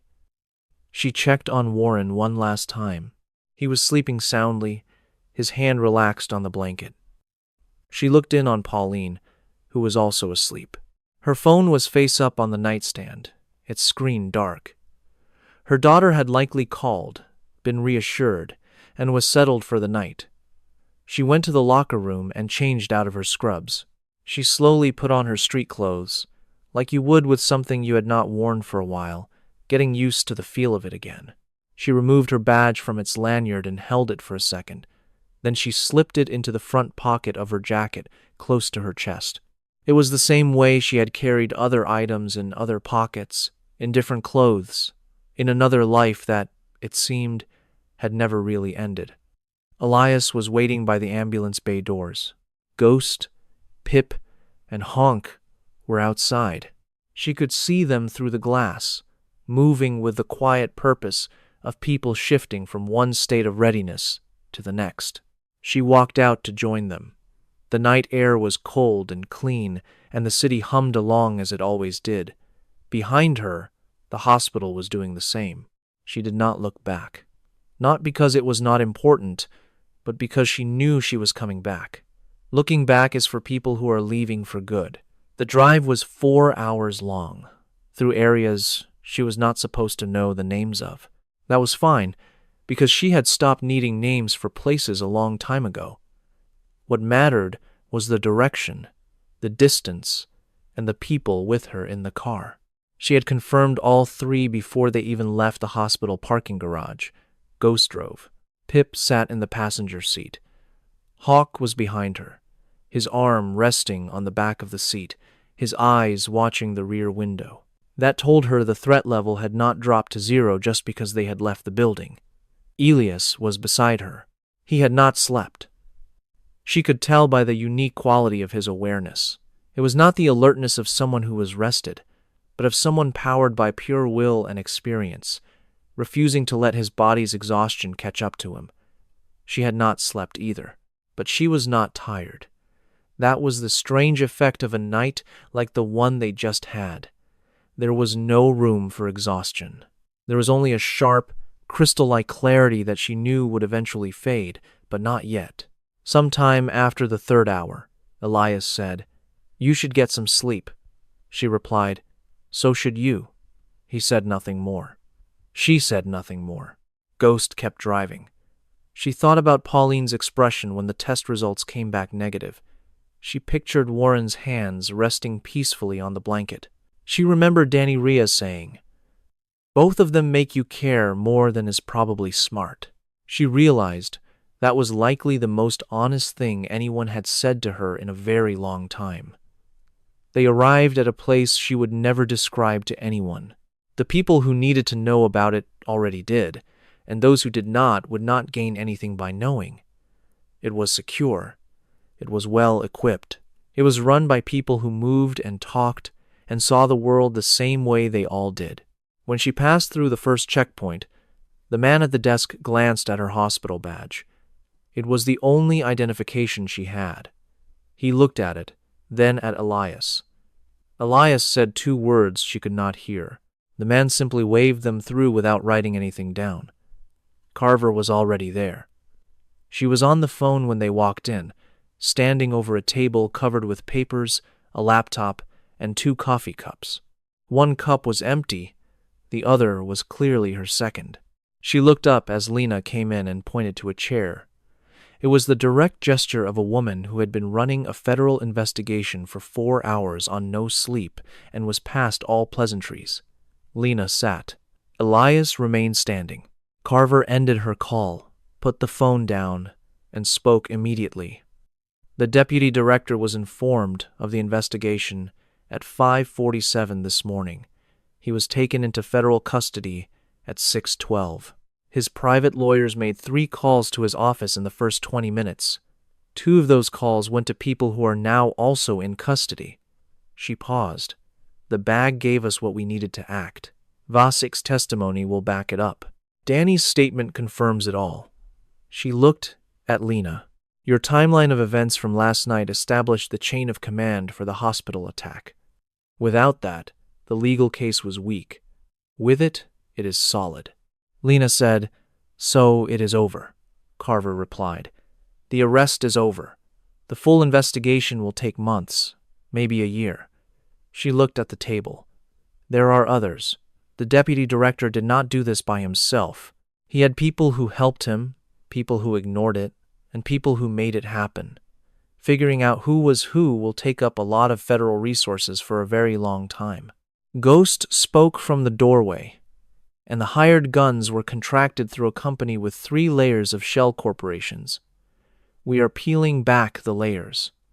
It takes time, Carver said, looking at him, but they are not a threat to us right now. The contract depended on the deputy director being able to pay them. He is no longer in a position to do that. Lena asked. What about Vasik? Carver looked at her. What about him? He walked into that hospital wounded, carrying a bag, knowing that the people who gave it to him might kill him before he could deliver it. He is not a government agent. He is not a soldier. He is just a man who knew something was wrong and was willing to get hurt for it. She paused. What will happen to him? Carver's face changed slightly. It did not soften, but it showed understanding. He is in protective custody for now. Once the investigation becomes official, we will figure out what he is owed. She hesitated. He has already asked about you. What did he ask? He asked if the nurse was going to be okay. Lena looked down at her hands for a moment. Tell him she is. The debriefing went on for another 2 hours. This time it was more focused, more detailed. It was less of a story and more of a technical report. They reviewed the exact timing of what she saw in the hospital, the location and actions of every operative, and the specific reasons for each choice she made. She answered every question the way she had the night before, clearly and in order. She did not guess about what she knew, and she did not exaggerate what she had figured out. At one point, a man she had not met before came in with a recorder. She looked at Elias, who gave her a slight nod. She understood this was for the official record, and she repeated everything she had already said with the same precision, because the truth does not change based on who is listening. It was a lesson from the battlefield she never forgot, one that served her well in the hospital. After the man with the recorder left, Carver closed the folder and said, There is something else. Lena waited. It turned out the deputy director wasn't just working with one secret partner, but with others as well. Carver opened a laptop and spun it around to face Lena. We intercepted this 3 weeks before Danny Reyes was attacked. We could not act on it quickly enough. We held onto it to protect our source. She gestured at the screen. Read the final paragraph. Lena leaned closer to read the screen. The last paragraph was very short. It listed a name she had never heard, coordinates she did not recognize, and a reference to a personnel file. That personnel file number was her own. She read it again, then slowly sat back in her chair. They knew about me, she said, her voice quiet. They knew about Corporal Brooks, Carver clarified. They knew a former Marine sniper started working at Mercy General about 4 weeks after Danny Reyes' surgical team was sent there. They were not sure if it was a coincidence or if you were watching them. They were trying to figure that out when last night's events happened. Lena stared at the ceiling for a moment. She did not need to think. She understood immediately. She just needed a second for the full weight of it to sink in. She said, So they were already watching the hospital? Yes. That means last night was not just because Vasik made contact. It was already planned. It was already in motion, Carver confirmed. Vasik's arrival just sped things up, but the operation was planned for about 2 weeks. They were going to make a move on Danny before he was discharged. Carver paused. You were listed in the plan as a variable. From the doorway, Ghost spoke quietly. A variable. Elias said nothing. He just stared at the floor. She could see the struggle on his face. It was the same look he had when a bad call in the field cost someone their life. It was a moral weight that could not be easily set down. She said his name, Elias. He looked up. You could not have known. Your mission was Danny. You arrived in a high-pressure situation with a man bleeding out, and you secured the area just like you were trained to. You did not know about the plan because you had not seen it yet. She held his gaze. Do not carry a burden that is not yours. He met her eyes for a long moment. Then he said, You were in that building for 11 weeks with no backup. I was in that building doing my job, she replied. The fact that some people saw me as a variable does not change what I did for 11 weeks. It just means things were more complicated than I realized. That is all. He remained silent. She kept his gaze, not dismissing his guilt, but refusing to let it harden into a misplaced regret. He finally nodded. Yeah, all right. Carver watched them both. Her expression was that of an analyst who tracked team dynamics and had just noted a new piece of data. She said, There is a position available. Lena turned to her. It is not on paper. Nothing we do is ever on paper. But the job is real. It is needed, and it requires a unique set of skills that I have spent the last 6 hours confirming you possess. She turned the laptop back towards herself. It involves a federal task force building cases against 3 more people in the deputy director's network. The job requires access to medical facilities and the ability to operate within them without raising suspicion. It requires the skill to identify and handle threats in real time. It also demands the ability to make tough decisions under pressure without orders. She looked up. And it requires someone who understands that the people in those hospitals, the patients and the staff, are not just scenery. They are the entire point. The room fell completely silent. Lena asked, For how long? Unknown. This kind of work does not have a set timeline. And my job at Mercy General would stay open for me? Officially, you would be on a long medical leave. We would create the paperwork. When the job is done, you can return. Carver watched her closely. If you agree, that is the honest truth. Lena looked over at Elias. He was watching her with the same intense focus he had since the moment she handed him the IV kit. He had taken it without looking, then his eyes snapped to hers, seeing something he had not expected. She had been watched like that for her entire career. Men were always sizing her up, re-evaluating her, trying to place her in a box she never quite fit. She never minded them looking. What she minded was when they failed to understand that who she was a choice. It was not an accident or her background. It was a deliberate, hard-won choice. She said, I need 2 things. Carver replied, Name them. Vasek gets a real resolution, not just endless protective custody. I want what he is owed put in writing before I begin. Agreed. And I need 72 hours. Carver asked, For what? To go back to the hospital. Carver's expression changed. It was not surprise, but something more cautious. The investigation is active. The timeline can handle a 72-hour delay. Lena said, The 3 people you are investigating will not vanish in 3 days. And I have patients who need to know they have not been abandoned. She paused. I promised a woman named Pauline I would see her at her follow-up appointment. I told a man named Warren I would check on his heart levels at 6 in the morning. I wrote a discharge summary for Danny Reyes that I need to personally give to the next doctor so she understands his injuries. These are not small details to these people. She looked directly at Carver. 72 hours. Carver glanced at Elias. Elias looked at Lena. He said, She is asking for 3 days to finish her shift. Carver replied, I understand what she is asking. Then say yes, he said. Because she is right about the timeline, she is right about the patients, and she is right that it is important.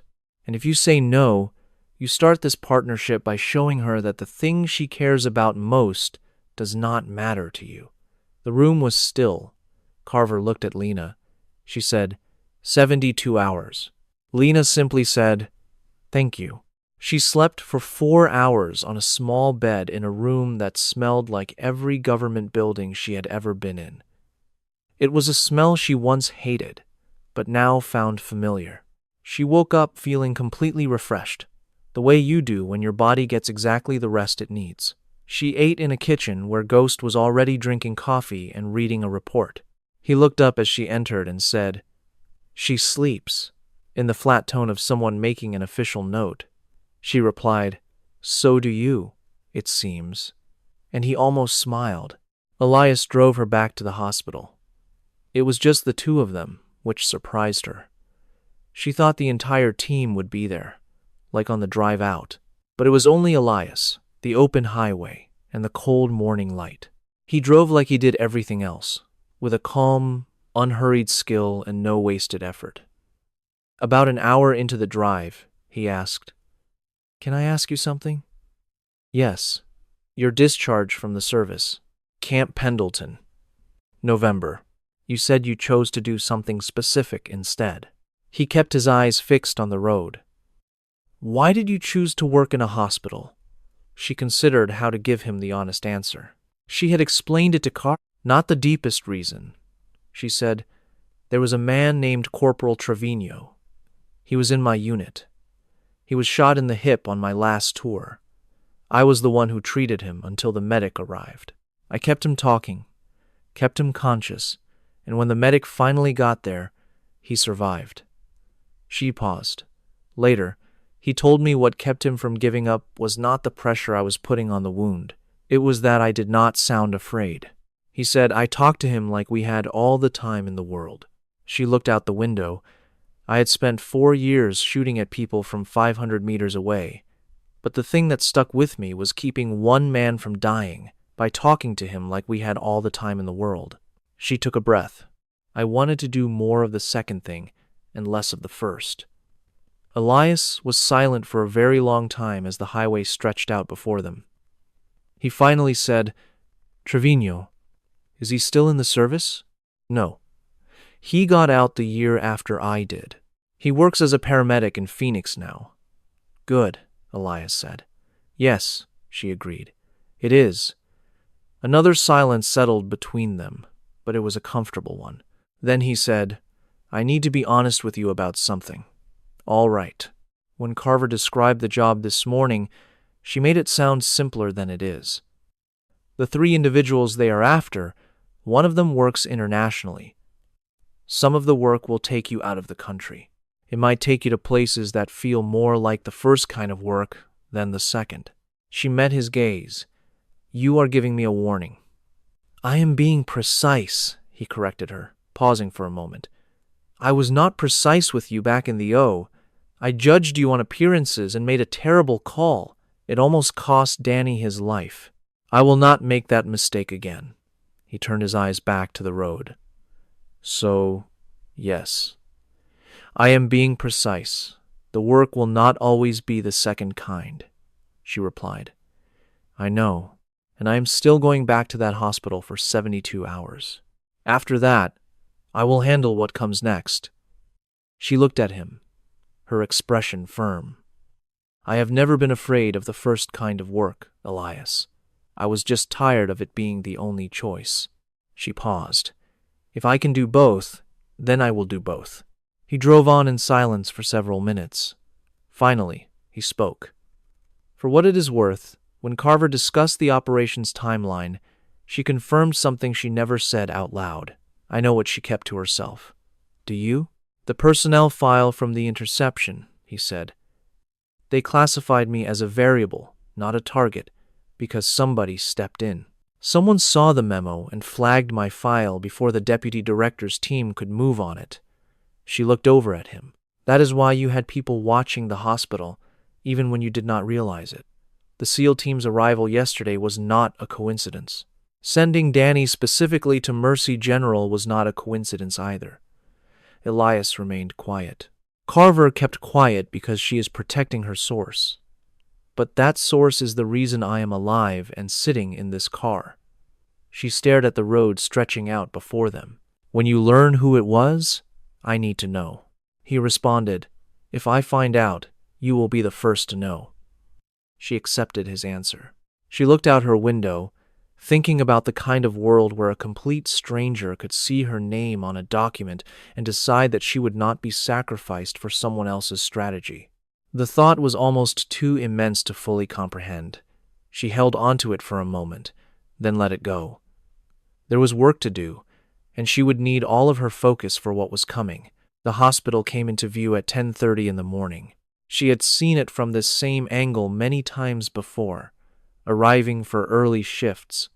Just an ordinary building that held 1,000 complex human stories at any given time. Seeing it had always made her feel something. She felt it again now. It was a different feeling than before, but it was connected in the way all true things are connected to each other. Elias pulled the car into the ambulance bay. He shifted into park and she reached for the door handle. Then he said her name. She paused. He said, What they wrote in that file, variable.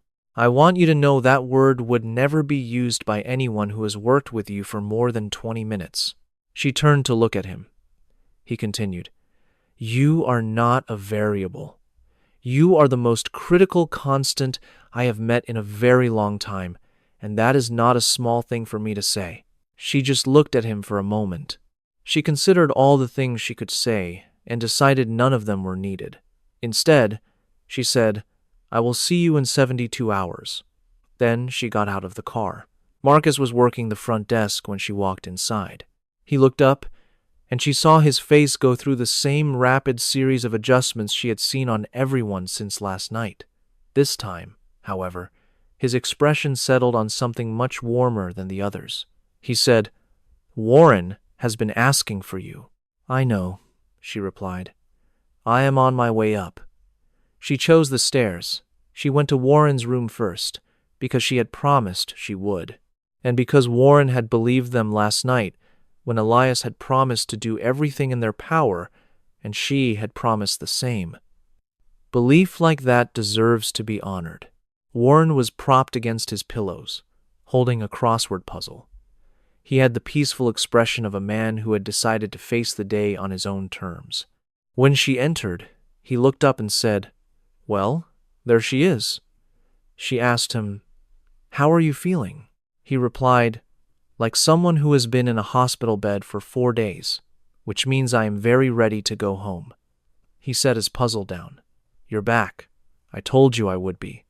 Yes, that is true. He watched her closely for a second. You seem different. I am the same person. No, he said gently. You are the same woman, but this is a different morning. He saw her with the deep understanding of a person who has lived a long time, able to see the journey in someone's eyes. Did you find the answers you needed? She looked at his chart first, then back at him. I think I did. Good, Warren said with a nod. That is what the hard nights are for. He picked up his crossword again.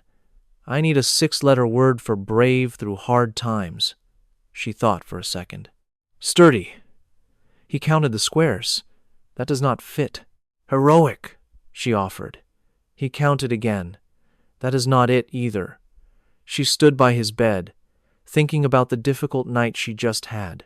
She thought about the next 72 hours, the work ahead, and this hospital full of patients. She thought about the unique and demanding job she had chosen for herself. And then she said, Valiant. Warren wrote the word in the squares. He looked at the puzzle. He then looked up at her with a slow, warm smile, like a man who finally found the perfect word after a long search. That is it, he said. She smiled back. She put his chart down and went to look for Pauline. After that, she had to go deliver Danny's discharge summary. And then she went to the nursing station, picked up the next chart in the stack, and got back to her job. Because that was what she did. And that was who she was. Nobody in that building, or outside of it, had ever been able to change that. Not the Marine Corps, not a deployment overseas, not a knife intended to send a message, not a federal investigation, not a man in a government office who had looked at her name and seen only a variable. Lena Brooks was not a variable. She was a nurse and a Marine. She was a woman who had learned that the distance between saving a life one way and saving a life another was only as wide as you decided to make it. And she had decided a long time ago to make it very, very narrow.